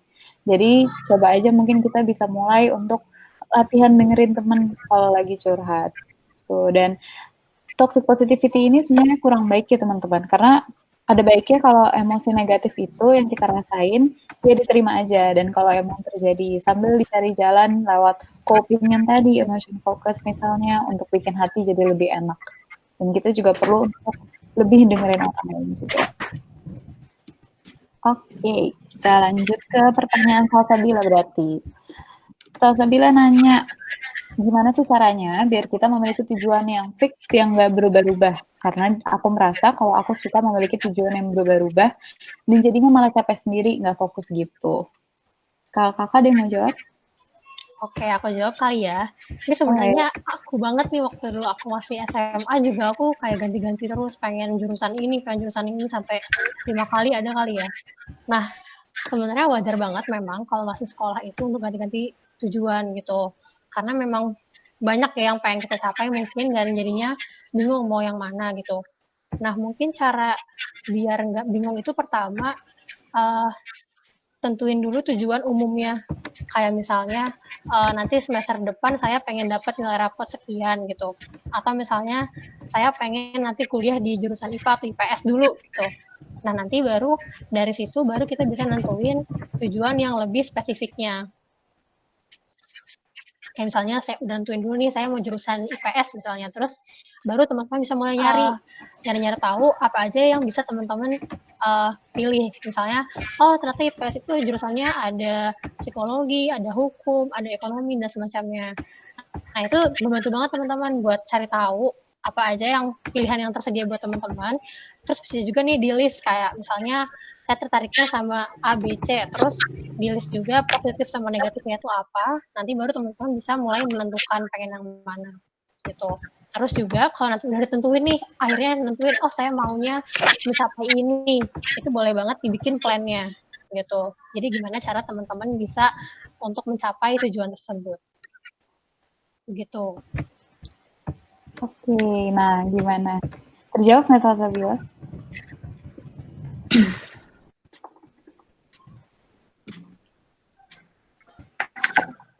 Tadi terjawab. Makasih Salsabila atas pertanyaannya.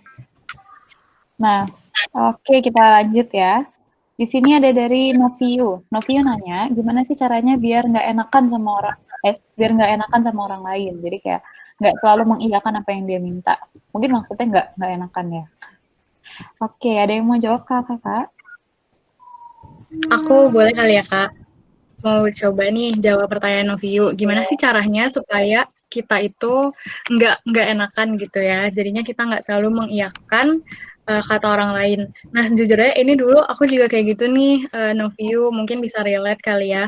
Nah, sebenarnya kuncinya di kita juga nih, jadi kita pertimbangin banget kalau misalnya ada orang yang minta sesuatu ke kita, terus kita pikirin dulu nih sebenarnya lebih banyak untung atau ruginya sih ke kita, terus kita tuh sebenarnya beneran suka nggak sih, beneran seneng nggak, beneran ikhlas nggak ya kalau misalnya kita nggak iyain nih maunya dia, walaupun teman dekat, misalnya kan biasanya ini seringnya ke teman dekat ya hubungan yang kayak gini. Nah, kamu harus sadarin banget nih, apakah kamu benar-benar suka, benar-benar nyaman kalau misalnya kamu mengiyakan kata-katanya dia atau permintaannya dia. Nah, kalau misalnya kamu merasa nggak nyaman, kamu merasa nggak mau nih, sebenarnya nggak suka untuk ngeyain katanya teman kamu, kalau mendingan berani berkata tidak kali ya, Kak. Mungkin berani menolak kalau misalnya kamu memang merasa itu nggak sesuai dengan diri kamu gitu. Karena kan sebenarnya segala sesuatu yang diminta sama teman kamu ini, yang diomongin sama teman kamu ini, yang tahu kamu kan, cocok atau enggaknya nih sama diri kamu, itu kan kamu yang tahu.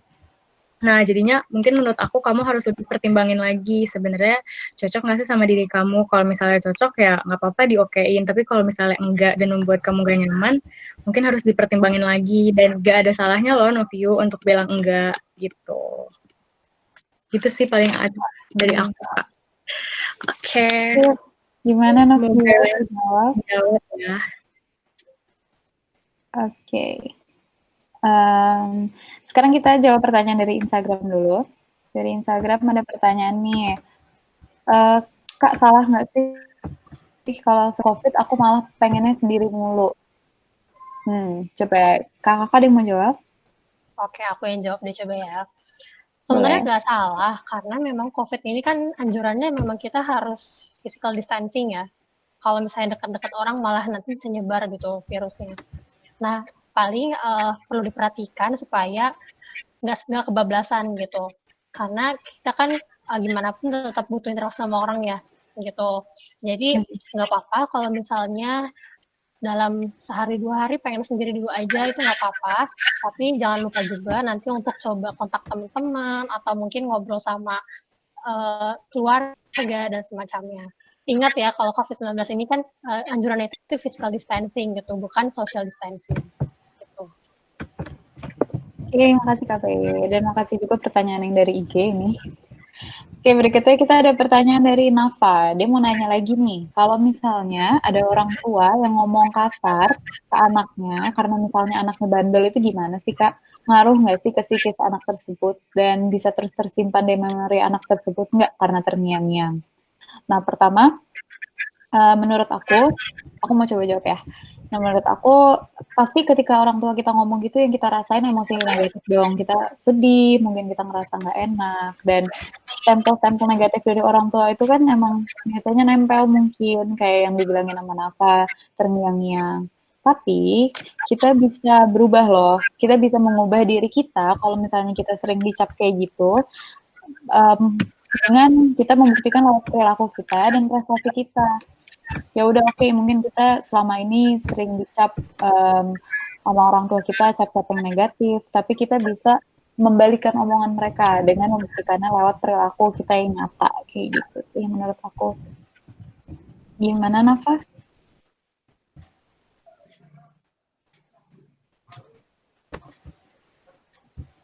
Semoga terjawab ya Nafa.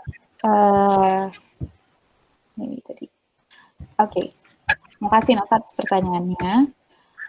Nah, ini sebenarnya pertanyaan ini aja dari Natasha. Natasha mau tanya nih lebih ke teknis pertanyaannya. Kalau misalnya aku coba ke Instagram @fcui4 Indonesia, itu sistemnya chatan atau bakalan direspon tapi via line atau gimana ya Kak? Nah, jadi ini kalian bisa pertama ke Instagram dulu, kalian bisa kontak kita via DM, terus nanti kita bisa janjian ngobrol di platform lain, atau kalau perlu misalnya kita janjian via video call atau chat dan semacamnya. Nah, kalau masalahnya berat, nanti juga kita bisa jadwalkan dengan psikolog. Kayak gitu ya, Natasha. Semoga terjawab. Makasih atas pertanyaannya. Nah, sekarang ada pertanyaan dari Naila Syafa. Tanya Kak, gimana menghadapi teman yang selalu curhat ke kita nih, tapi pas kita curhat malah dia nggak ada. Kakak ada yang mau coba jawab? Oke, jadi aku mau coba bantu jawab untuk pertanyaan Naila. Jadi dari kan ada tadi udah dijelasin sama Kak Sefa, ada hal-hal yang bisa kita kontrol dan ada hal-hal yang nggak bisa kita kontrol. Nah, salah satu yang nggak bisa kita kontrol itu adalah teman kamu yang hilang-hilangan ketika kamu curhat misalnya. Nah, mungkin itu bisa kamu akalin dengan kamu kontrol dengan cara kamu cerita ke teman-teman kamu yang lain gitu. Karena kan dia hilang-hilangan gitu. Mungkin kamu bisa ceritanya ke orang lain yang kamu percaya juga gitu. Jadi kamu ceritanya ke dia aja gitu daripada ke teman kamu yang kabur-kaburan ini gitu. Tapi kalau misalnya dia cerita ke kamu dan kamu ngerasa kamu mau untuk dengerin cerita dia, tetap berbuat baik dengan mendengarkan cerita dia aja Naila.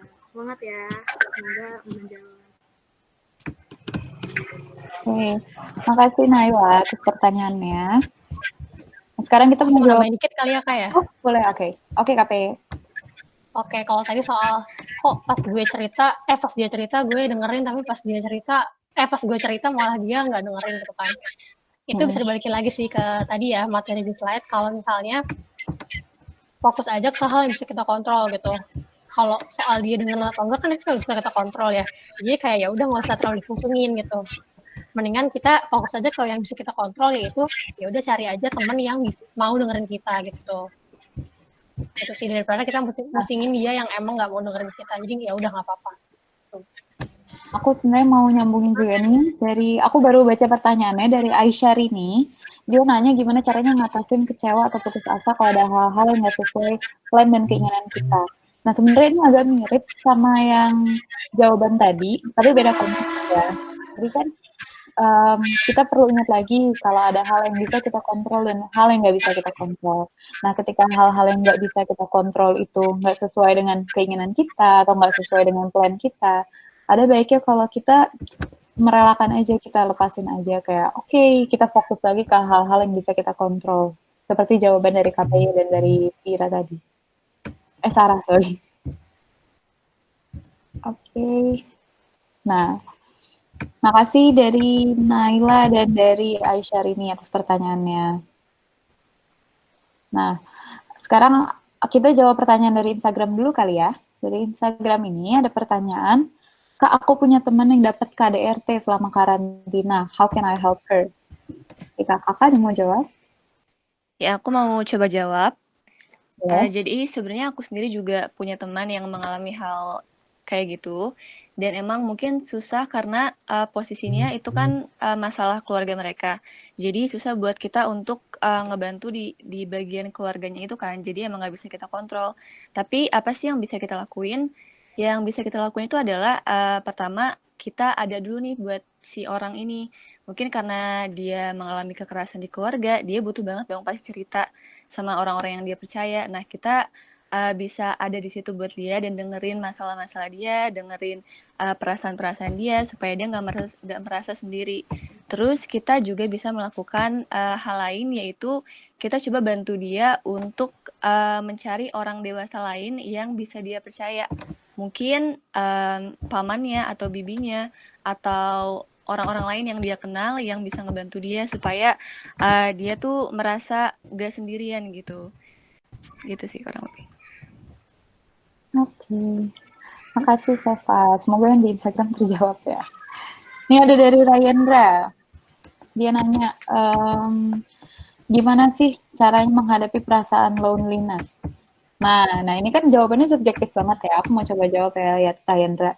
Kalau menurut aku nih jawabannya sangat subjektif karena kalau aku suka banget ngobrol sama orang. Nah, jadi cara aku menghadapi perasaan loneliness ini, aku bikin program kalau tiap hari aku bakal nelfon minimal 1 temen. Aku recokin aja siapa kayak yang mau gue recokin gitu, misalnya teman kelas atau bahkan teman aku yang udah lama nggak ngobrol, teman SMP, teman SD bahkan. Aku kayak gitu catch up yuk gitu, lo lagi ngapain dan segala macam. Tapi balik lagi ke Rayendra, kalau kamu sukanya ngapain sih kalau misalnya kamu merasa sepi? Apakah mungkin kamu sukanya hobi baca buku atau hobi nonton biar kamu nggak ngerasa kesepian kan juga bisa.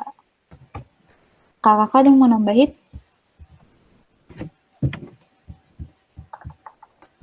Udah cukup, Kak. Oke. Sekarang kita balik lagi ke pertanyaan di Instagram ya. Ada yang nanya kalau, Kak gimana kalau aku nggak yakin nih sama cita-cita aku? Mungkin ini galau ya. Dari teman-teman ada yang mau jawab? Oke, kalau soal itu mungkin yang bisa menjawab itu adalah diri kamu sendiri ya. Mungkin kamu bisa mulai bertanya nih sama diri kamu sendiri. Apa sih sebenarnya yang bikin aku gak yakin? Mungkin pas awal-awal belum kepikiran, tapi bisa jadi nih teman-teman ternyata punya alasan yang bikin gak yakin. Kayak misalnya ada mungkin ya misalnya kalau pengen kuliah di universitas A, ternyata yang bikin gak yakin itu adalah aduh aku takut kalau saya harus ngekos sendirian gimana gitu. Dan semacamnya gitu ya. Jadi itu mulai bisa dipikirin tuh apa sih yang bikin gak yakin, baru nanti kalau udah tahu alasannya apa, bisa mulai dipikirin gimana caranya biar bisa meyakinkan diri sendiri gitu. Mungkin bisa konsultasi juga dengan orang lain, kayak misalnya teman atau guru atau mungkin orang tua gitu. Oke, thank you KPY. Nah, sekarang kita ada pertanyaan lagi dari Nafa. Tanya Kak, kalau misalnya kita belum bisa bersikap selayaknya anak seumuran kita, dan apa-apa masih harus sama orang tua, itu wajar nggak sih? Aku suka ngerasa kayak aku belum bisa nih kayak anak-anak seumuranku di luar sana, dan orang tua sering ngecap aku dengan kata-kata yang agak nyesek gitu, dan hal itu bikin aku nggak enak. Itu gimana ya Kak? Nah, kalau menurut aku yakin kalau kita itu berkembang dengan kecepatan kita sendiri, kita berkembang dengan pace kita sendiri. Dan secara sih umur kalian kan masih SMP, masih SMA, itu wajar banget loh masih bergantung sama orang tua. Kayak aku juga bahkan udah kuliah tapi aku juga masih bergantung kan, masih tinggal bareng orang tua. Jadi kayak jangan ngerasa aneh atau jangan ngerasa kalian belum dewasa nih, karena emang kalian masih remaja gitu. Tapi kayak intinya sih kalau misalnya kalian ngerasa nggak dewasa ya gimana, emang kalian belum dewasa kayak gitu, nggak apa-apa. Dan kalau label tadi di sini bilang kalau aku sering dikatain hal-hal nyesek sama orang tua dan jadi nggak enak, itu hal yang wajar karena bekasnya itu pasti terasa sampai sekarang, efeknya emang bisa panjang dan kita ngerti itu sesuatu yang sangat menyakitkan buat Nafa, tapi untuk mengobatinya juga kita butuh waktu. Jadi kalau misalnya kamu mau dibantu, yuk kita chat ke Instagram aja ya. Kenapa? Apakah terjawab?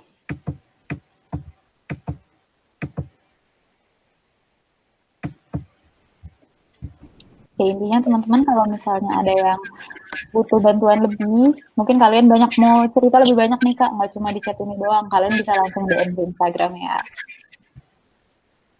Oke, makasih ya Nova atas pertanyaannya. Nah, ini ada follow up dari Ryendra sebentar. Aku udah nyoba ngelakuin hal lain, dia pengen menghadapi loneliness. Baca buku, nonton YouTube, main game, bahkan setiap hari pasti ada orang yang chat, tapi dari hal-hal tersebut loneliness suka muncul gitu aja. Nah, ini mungkin kamu bisa reconnect gitu dengan teman-teman. Mungkin nggak via chat Ryendra, mungkin sebenarnya kamu butuh ngomong nih kayak gitu. Karena aku juga suka, kalau aku kesepian kadang aku ngomong sendiri.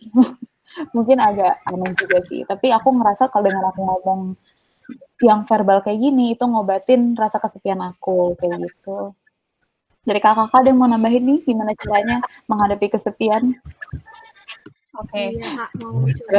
Banyak yang suka ngomong sendiri. Iya, Nafa juga. Aku juga suka ngomong sendiri kok. Iya, aku juga Kadang-kadang kok. kalau di kosan.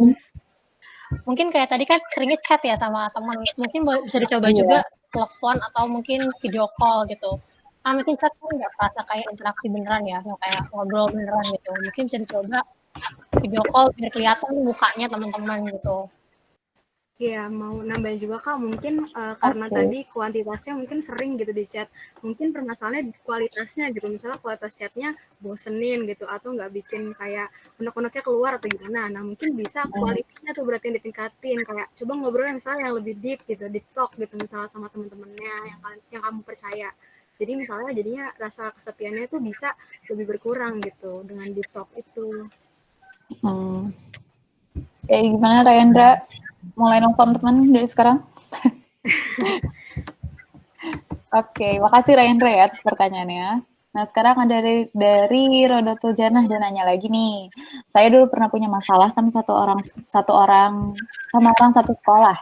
Saya dibully lewat cyberbullying, dan orang-orang yang nggak tahu masalahnya pun jadi ikut-ikutan.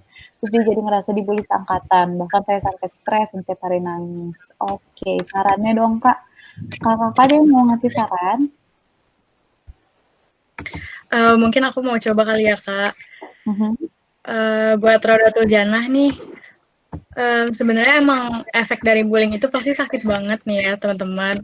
Wajar kalau misalnya kalian merasakan efek itu dalam waktu jangka panjang, misalnya masih sering kepikiran atau berasa sakitnya itu nggak apa-apa banget. Nah, tapi kalau misalnya emang teman-teman butuh banget bantuan, kayak efek bullying itu kayak mengganggu banget nih teman-teman, kayak bikin sakit banget atau sampai bikin teman-teman nggak bisa beraktivitas sehari-hari dengan baik. Nah, itu boleh banget mencari bantuan ke Instagram kita nih teman-teman. Boleh banget di DM di Instagramnya, dicoba DM aja, nanti bakal langsung kita balas kok. Baiknya harus seperti apa gitu. Kayak itu aja kali ya Kak. Wah, benar. Oke. Kita jawab pertanyaan dari Instagram dulu ya. Dari Instagram ini ada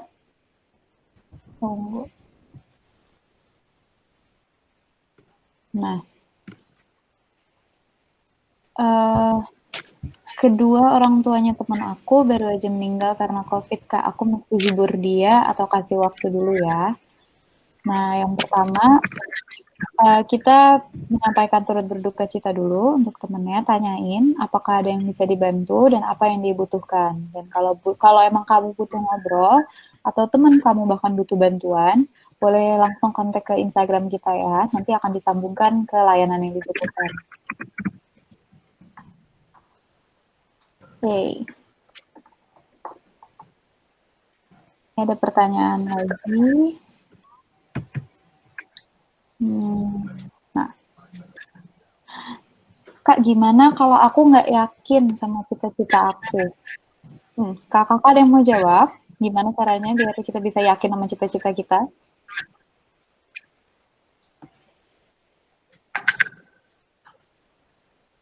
KPI masih di mute. Oke. Tadi kayak itu udah dijawab ya Kak ya? Udah jawab ya? Gak yakin sama cinta. Jadi intinya cari tahu dulu aja apa yang bikin gak yakin, baru nanti kalau misalnya udah nemu apa alasannya, bisa konsultasi ke orang-orang yang dipercaya. Gitu. Oke, makasih KPI. Mungkin aku juga skip dari sih ya. Oke, nah sekarang ada pertanyaan dari Putu, dia bilang, Kak, kalau suka nangis sendiri di kamar, terus terpaksa terlihat oke-oke aja pas keluar tuh sehat nggak sih? Dari kakak ada yang mau jawab? Aku mungkin mau coba jawab. Jadi, Boleh. jadi ya wajar banget kalau misalnya kamu abis nangis gitu kan, terus mungkin malu atau gimana, jadi kayak berusaha untuk bersikap baik-baik aja, itu mungkin wajar dilakukan. Tapi mungkin kalau misalnya terlalu sering digituin, kamu bisa sebenarnya lebih sehat lagi kalau kamu nunjukin emosi kamu apa adanya aja, itu juga nggak apa-apa untuk dilakukan. Gitu. Berarti kita ini ya, kita boleh memang kadang kita perlu ya Kak untuk nge-cover emosi kita tuh sebenarnya gimana. Tapi kan lebih sehat kalau kita menampilkan emosi kita apa adanya gitu ya. Oke, thank you. Makasih juga atas pertanyaannya Putu. Oke. Nah, sekarang kita bahas mungkin ini ya tentang loneliness dikit karena tadi disinggung juga. Kakak ada yang mau ngebahas tentang loneliness?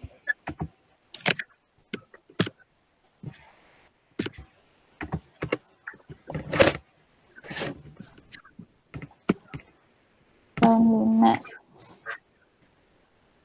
Oke.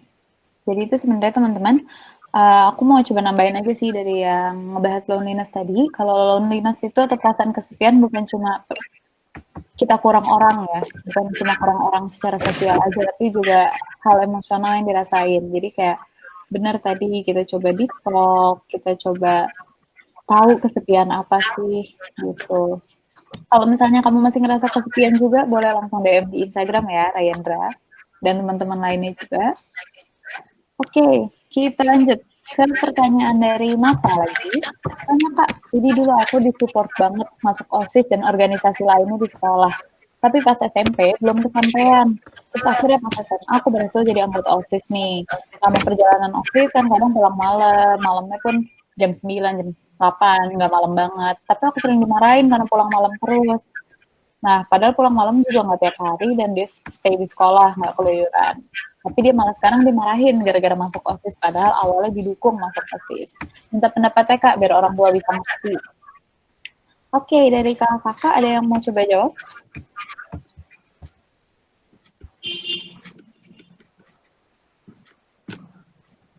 KPI masih di mute lagi, maaf. KPI lagi bersemangat ini kayaknya. Maaf banget ya. Oke, Nafa. Jadi kalau misalnya mungkin ya orang tua kamu suka marahin kalau misalnya kamu pulang jam 8 atau jam 9 malam. Nah, mungkin itu karena orang tua kamu mungkin belum paham atau mungkin belum ngerti kamu tuh ngapain aja selama di sekolah. Kenapa sih kamu harus pulang semalam itu? Nah, mungkin kamu bisa coba jelasin dulu nih dari pertama alasannya kenapa menurut kamu OSIS itu penting gitu. Dulu kamu bisa coba jelasin kayak, maaf Pak, dulu aku waktu SMP nggak sempat ikut OSIS, padahal aku pengen banget, karena aku pengen bla bla bla bla bla gitu. Nah, terus kamu juga jelasin, sebenarnya kamu di sekolah itu sampai malam-malam kamu tuh nggak main-main kok, kayak kamu ngelakuin banyak hal gitu. Mungkin juga kalau misalnya ada program kerja OSIS kamu yang bisa diikutin sama orang tua kamu ya, atau mungkin kamu punya fotonya atau laporan kegiatannya itu bisa kamu kasih tahu ke orang tua kamu untuk nunjukin kalau selama ini tuh kamu di sekolah sampai malam itu kamu ngelakuin sesuatu yang bermanfaat loh gitu. Jadi orang tua kamu pun bisa lebih percaya sama kamu kalau misalnya kamu pulang malam karena OSIS gitu. Kayaknya Nafa juga ngomong nih Kak, katanya batas jam aku di luar tuh minimal maghrib deh sampai rumah, kecuali Sabtu atau Minggu. Aku jadi nggak enak sama teman-teman OSIS aku karena aku sering pulang awal dan ngerasa nggak maksimal. Oke. Itu mungkin bisa dibicarain dulu sama ortu juga kali ya. Kayak kenapa menurut orang tua kamu cuma boleh sampai jam 6 aja sama maghrib aja gitu. Mungkin kamu juga bisa coba jelasin dulu kayak kenapa kamu harus pulang malam, apa aja yang harus kamu kerjakan dan apa dampaknya kalau misalnya kamu nggak ikut kegiatan itu misalnya. Nanti mungkin bisa bicarakan sama orang tua nih, mungkin orang tua kamu bisa kompromi, misalnya kamu boleh sampai jam 7 deh sampai jam 8 gitu. Nah, itu juga ntar bisa dibicarakan juga sama teman-teman kamu di OSIS. Atau mungkin kamu bisa tukeran sama teman lainnya, jadi kamu kerjain hal yang lain supaya kamu nggak bisa pulang malam dan sebagainya. Jadi intinya adalah dikomunikasikan aja gitu. Kenapa? Jadi sebenarnya kamu masih perlu mengkomunikasikan nih sama orang tua kamu tentang jadwalnya dan kegiatannya. Dan kayak mungkin dikasih pengertian juga jadwal kamu kayak gimana. Dan karena kita yakin kalau dengan komunikasi itu seharusnya mereka juga jadi lebih terbuka dengan kondisi kamu. Oke? Oke, semoga terjawab ya, Nafas. Sekarang ada nih pertanyaan dari Leticia Aldina. Tanya Kak, gimana sih caranya bantuin sadarin teman yang self-centered? Oke, self-centered. Jadi Kakak dia mau jawab? Oke, aku jadi mau coba bantu jawab. Kalau misalnya, ini sebenarnya balik lagi ke masalah yang bisa kita kontrol dan kita nggak bisa kontrol. Nah, sebenarnya tergantung dulu nih, teman kamu tuh teman deket banget atau teman biasa aja. Jadi kayak kamu nyamannya ngingetin dia sejauh mana gitu. Mungkin kalau misalnya teman kamu, teman baik, teman deket, sahabatan, bestie banget, kamu bisa baik-baik ngomong ke dia gitu kayak, gue tahu nih kayak gini-gini lo orangnya, kadang ada positifnya, kadang negatifnya, terus kayak diingetin, mungkin itu bisa berdampak buruk juga nih buat sekitar lo, kalau misalnya lo kayak gini, situasinya kayak gini gitu, bisa diomongin baik-baik ke temennya gitu. Kalau misalnya dia kayak ngerasa enggak kok gini-gini, terus kayak malah jadi ribut dan sebagainya, ya udah mungkin itu sesuatu yang nggak bisa kamu kontrol gitu. Jadi bisa dicoba sebaik mungkin dulu komunikasinya. Nanti kalau udah nggak bisa berarti ya udah nggak bisa kamu kontrol tandanya kayak gitu. Oke. Tapi balikin lagi. Aku mau nambahin juga sih. Oke, boleh. Tadi kan udah dibahas mengenai apa yang nggak bisa dikontrolnya kan. Nah, tapi ada juga yang bisa kamu kontrol sih, yaitu gimana cara kamu memposisikan diri kamu sama dianya gitu loh. Jangan sampai juga dianya self-centered, tapi kamu ngelakuin apa yang sebenarnya kamu gak mau, yang dia minta gitu loh. Jadi harus ingat itu juga sebenarnya. Oke,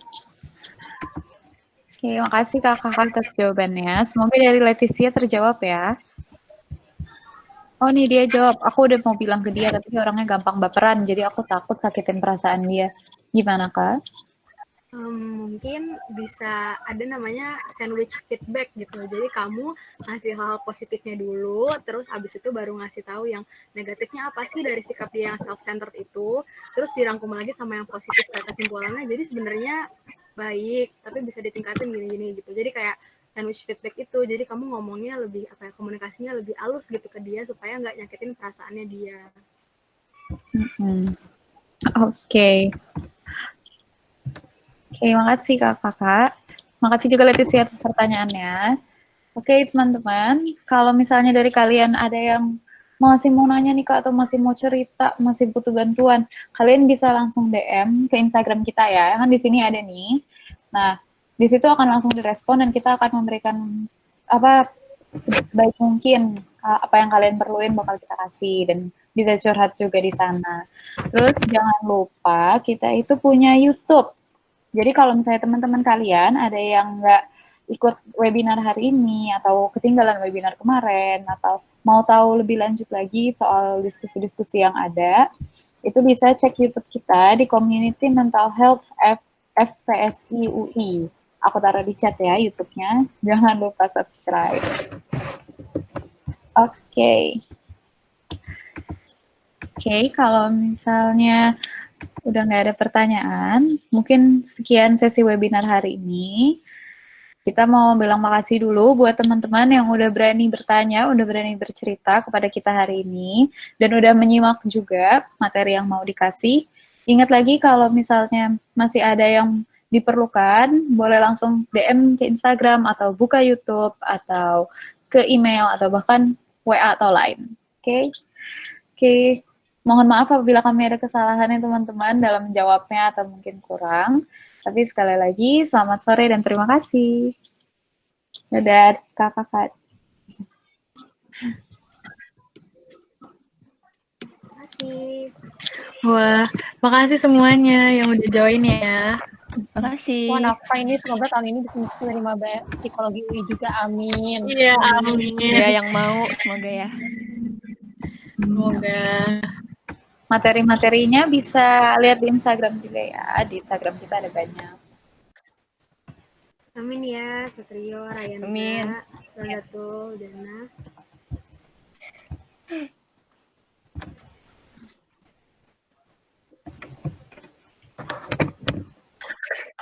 kasih teman-teman semua. Terima kasih semuanya.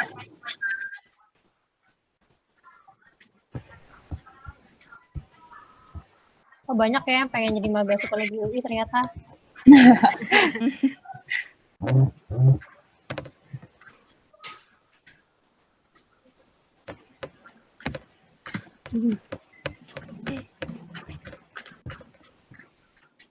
Amin, amin.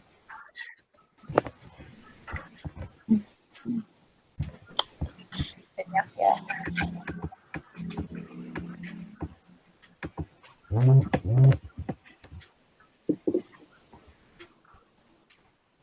Amin, Anissa. See you.